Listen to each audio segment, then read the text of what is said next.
السلام عليكم، شلونكم حبايب؟ شخباركم؟ رجعت لكم بحلقة جديدة من لعبة كلاش اوف كلانس، واليوم الحلقة الثانية. فنقدم لكم بهاي الحلقة عن التحديث الجديد والرهيب والثغرة الخنفشارية طبعا.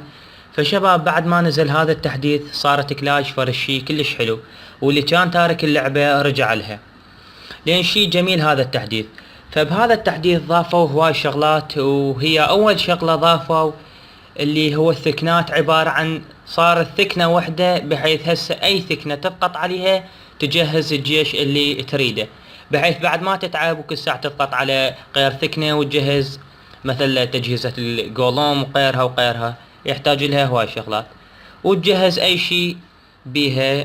وثاني شي، اذا كان جيشك كامل وانت جهز الجيش ثاني بالثكنات، راح يكمل الجيش حتى لو المساحة مقبطة عندك، يظلون يجهزون، وكل ما يكمل واحد تطلع عليه علامة الصح.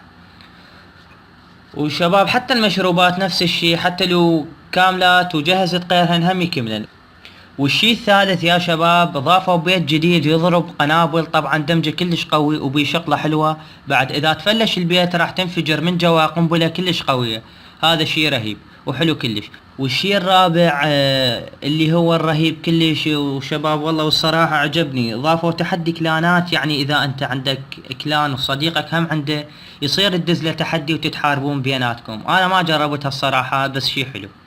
الشي الخامس، ضافوا تطويرات للجنود، مثل التنين الكبير صار ليفل 6، والتنين الصغير صار ليفل 5، وطوروا هم الاكسبو صارت ليفل 5، والتيسلا صارت ليفل 9، شكلها رهيب طبعا كلش حلوة.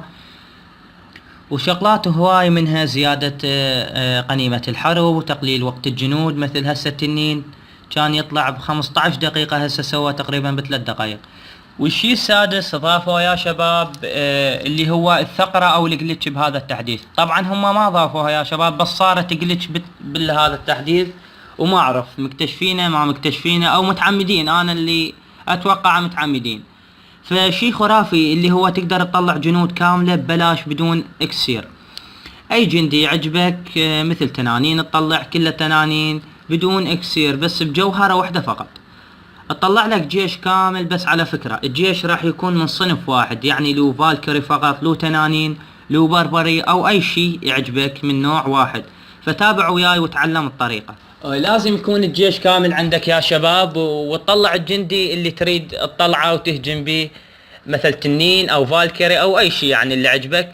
وقبل لا تفرق الجيش لازم تطلع لك شيء يطول، مثل بيكا او فالكري او اي شيء يطول، او مثل جولوم اللي يطول همه 4 دقائق او 5 تقريبا الطلعة. وراها تروح تفرق الجيش وترجع. خلونا نفرق الجيش ونرجع لكم، تابعوا يعني.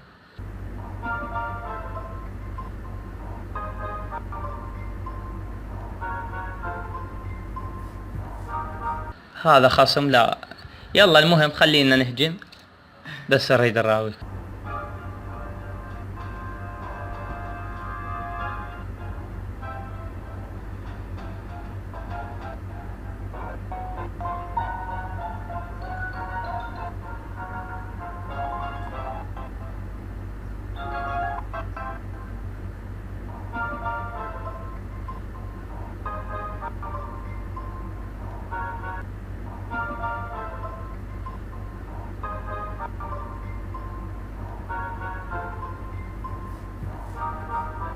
بعد ما فرقنا الجيش هسه راح نرجع للقرية ونكمل الخطوات.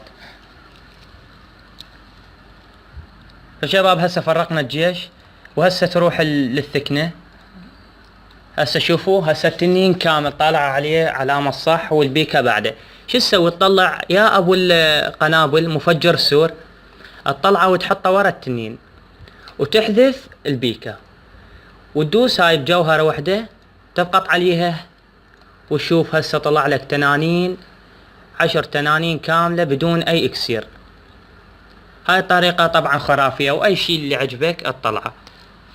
والشي الاخير هو تقدر تسوي لك اكثر من استراتيجية وتنحفظ عندك،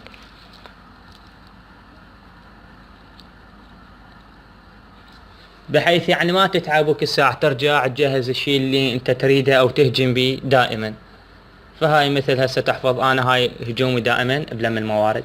وطبعا يا شباب تقدر تسمي هاي الاستراتيجية اللي تريدها. هسه انا مسميها الاحسن موارد، وهاي اكثر من استراتيجية عندي. فاللي هنا يا شباب وصلنا لنهاية الحلقة. لا تنسونا بدعمكم للقناة بلايك واشتراك، وشكرا على المشاهدة. اودعناكم.